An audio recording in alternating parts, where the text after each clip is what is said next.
Il sottoscritto è disposto ad arrivare alla Procura della Repubblica nel depositare dei fascicoli se trovo delle cose che non vanno bene. Caso Aeroporto Canova, il sindaco di Quinto va giù duro sulla decisione della commissione che annulla tutti i decolli su Treviso, pronto a continuare la battaglia a suon di carte bollate. Questa mattina proprio ci siamo trovati con i nostri legali, da subito faremo un accesso agli atti per capire quando sono arrivate queste osservazioni, quando la commissione si è riunita per discuterle, visto che 1 anno e mezzo per emettere un parere, 24 ore per rovesciarlo, e voglio i verbali di tutto quello che è successo. Perentorio nelle richieste, il sindaco mette nel mirino Alessandro Manera, l'assessore all'ambiente della Giunta Conte e contemporaneamente componente della commissione che ha sollevato la città, caricando tutti i voli sul cielo di Quinto. Sono convinto che l'assessore di Treviso, Alessandro Manera, il quale fa parte della commissione via regionale e faceva parte anche della sottocommissione che è venuta in sopralluogo su mio invito con tutta la sottocommissione a Quinto per vedere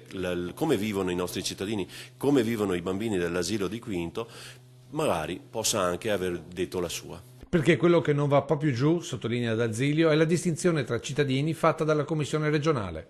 Non posso accettare che ci siano dichiarazioni nel dire che l'incidente aeronautico può succedere e quindi siccome là c'è più gente, c'è un carico antropico maggiore, è meglio che volino su Quinto. Anche a Quinto ci sono dei cittadini che meritano altrettanto rispetto. E in base a questa classifica D'Azilio va oltre e lancia prima un messaggio al collega Mario Conte. Pensaci bene, quando te parli di sviluppo sostenibile dell'aeroporto, non puoi pensare che il sviluppo sostenibile sia solo sulle spalle dei cittadini di Quinto.